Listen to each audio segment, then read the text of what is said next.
السلام عليكم ورحمة الله وبركاته. شباب، هحكي لكم قصة.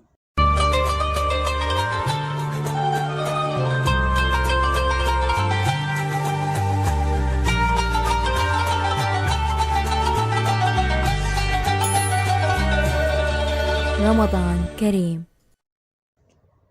تنزيل الفيديو بتاعنا مع مونتاج، مع تصوير، مع أي حاجة. تابع الفيديو لما تصور ياخد له من نص ساعة لساعة في التصوير بس. تخش عليها على الحالة. تاني حاجة،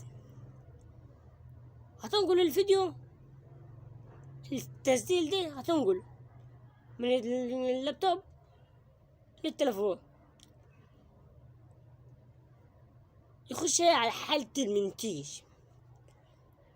المنتيج ممكن يقعد انقل الساعة، صورته النهاردة، يقعد من النهاردة أمنتج فيه لحد ماتي بكرة. ممكن ينزل مع الصبح الساعة 10 الساعة 9 زي كده. شوف من عشية للنهار أنا عملتش في الفيديو، أنا وعملتش في الفيديو.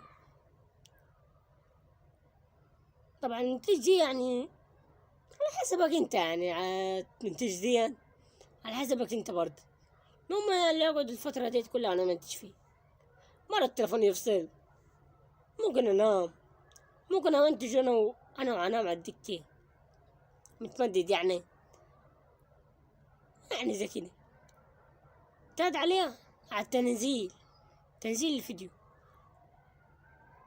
تنزل فيديو الشبكة ضعيفة، معرفش ليه الشبكة ضعيفة قوي.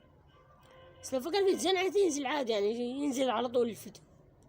لكن لو كان شبكته مش زينة يتعبك. بعمل في التنزيل يقول هاخد له من ساعة، هاخد ساعة في التنزيل.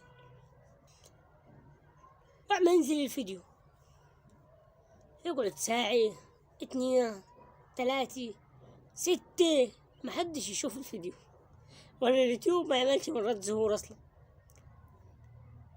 لازم في اليوتيوب يعمل مرة ظهور عشان الواحد يشوفه يدوس عليها. اليوتيوب ما عملش كده. من اول ما تنزل 6-7 ساعات ما يعملش مرة ظهور واحدة. ليه؟ خلوه في كل مثلا ساعة خليه يعمل 100 مرة ظهور.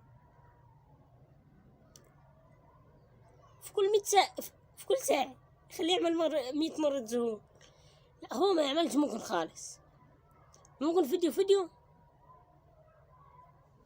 يعمل 10,000 مرة ظهور. مش ليه خلوا الحالة متوازنة كده. يوتيوب مش هينفع حالكم دي.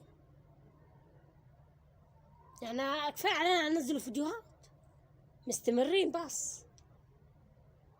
من ساعة ما فتحت القناة ما في معادي انزل على طول. لا، اليوتيوب ما عرفش ينظم. افرض غيرت نوع المحتوى انت اظهر. لا، هو لا نزل ليه يا عم.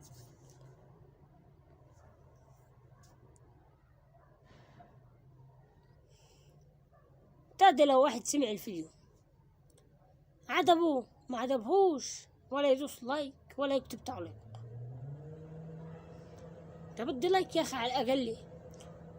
عجبك ادي لايك، ما عجبكش خلاص اكتب تعليق قول لي الفيديو دي ما ايه الغلط في الفيديو مثلا.